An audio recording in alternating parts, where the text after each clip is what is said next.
Hello friends, আজকে আমরা জানবো একটা নতুন অ্যাপ সম্পর্কে। আশা করি সবাই ভালো আছেন।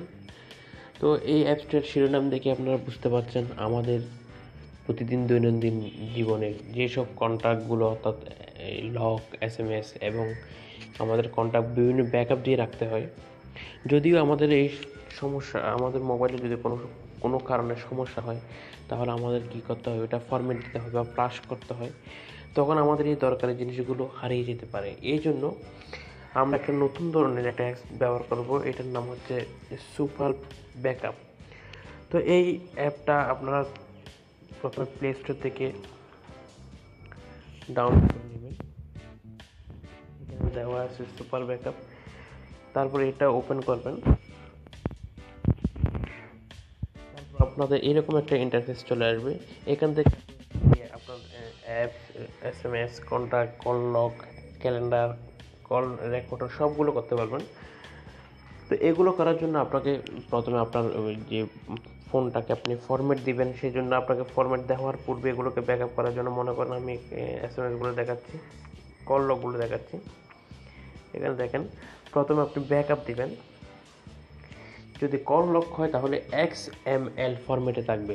আর যদি কন্ট্যাক্ট হয়, যেমন দেখাচ্ছি, কন্ট্যাক্ট যদি হয় তখন এটা দেখাবে,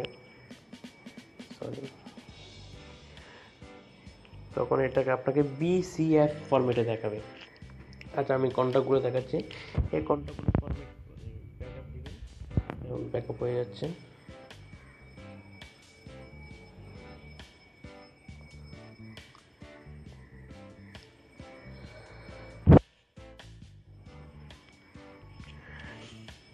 এখন চলেন আমরা দেখে নিয়ে এসে এই ব্যাকআপগুলো কোথায় হয়েছে। আপনাকে ফাইল ম্যানেজারে যেতে হবে। সেখানে গিয়ে আপনি ডিভাইস স্টোরেজে যাবেন, SMS কন্ট্যাক্ট ব্যাকআপ এখানে যাবেন। এখানে গিয়ে আপনি দেখবেন আপনার কন্ট্যাক্ট, এখানে আমি 3বার করেছি সেই জন্য এখানে এটা দেখাচ্ছে।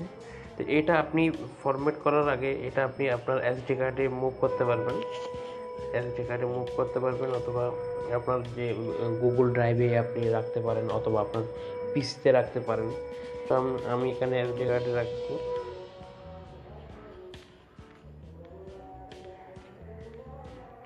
এখানে রাখছি, বাইরে রাখছি, এটা উপরের দিকে যেটা সেটা। তো এই কন্ট্যাক্টটা যখন আমার মোবাইলটা যখন ফরম্যাট দিব, তখন আমি SD কার্ডটা সরিয়ে নিব। SD কার্ডটা সরিয়ে নেওয়ার পর এই জিনিসটাকে আমরা আবার ইনস্টল করব। সুপার ব্যাকআপ এটা আমরা আবার ইনস্টল করব। ইনস্টল করার পর কন্ট্যাক্টে যাব, কন্ট্যাক্টে গিয়ে রিস্টোরের বাটনে ক্লিক করব। ওখানে গিয়ে আমাদেরকে পাথ দেখাতে বলছে, অর্থাৎ আমি কোন জায়গায় এটা আমার ব্যাকআপটা রেখেছি সেটা দেখাতে বলছে। আমি SD কার্ডে দেখাবো।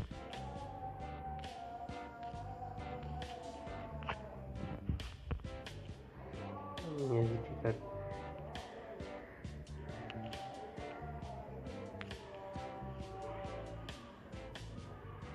এই দেখেন এখানে আমার দেওয়া আছে,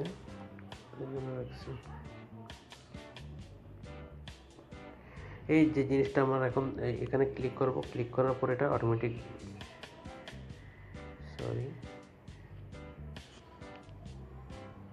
এটা না,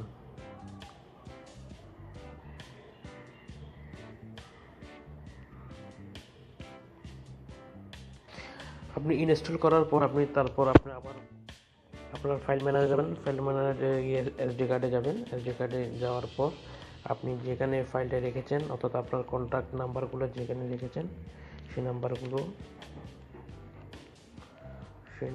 বের করে এটা আবার মুভ করবেন। আবার ওই SMS কন্ট্যাক্ট ব্যাকআপে এখানে গিয়ে কন্ট্যাক্টে রাখবেন। রাখার পর আমি এটাই 12 তারিখ যেটা, এটা কোডটা। এখন আমি আবার SMS ব্যাকআপে যাব, সুপার ব্যাকআপে যাব।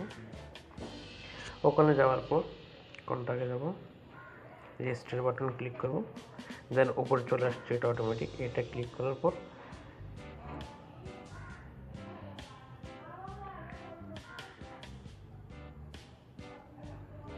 রেজিস্টারিং হচ্ছে।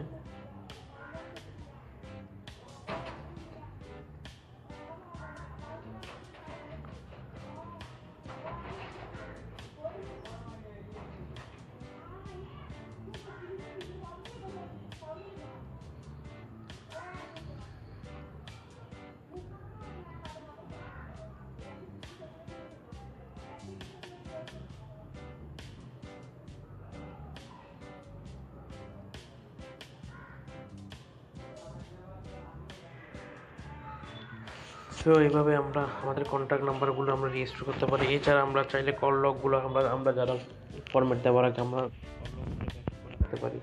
ব্যাকআপ করার পরে এটা সেমভাবে আপনি এটা এসডি কার্ডে নিয়ে রাখবেন এবং আপনার ফোনটাকে ফরম্যাট দেওয়ার পর এটা আপনার আবার ওই আপনার ডিভাইস ম্যানেজারে গিয়ে ওখানে মুভ করবেন, তারপরে এখানে রেজিস্টার বাটনে ক্লিক করে পাথ সিলেক্ট করে দিলে আপনার এটা আবার রেজিস্টার হয়ে যাবে। এভাবে ক্যালেন্ডার, কল রেকর্ড, এখানে কল রেকর্ড নতুন একটা অপশন দিতে হবে। আপনার চাইলে এটা কল রেকর্ড ওপেন করে রাখতে পারেন। এটা এইভাবে কল রেকর্ড হলে এটা অটোমেটিক এটা সেভ হয়ে যাবে এবং এটা আপনি যদি চাইলে গুগল ড্রাইভেও বা পিসিতে এটা আপনি রাখতে পারেন। তো ধন্যবাদ। এভাবে আমরা আমাদের ব্যাকআপগুলো সেভ করে রাখতে পারি। ধন্যবাদ ভিডিওটা দেখার জন্য।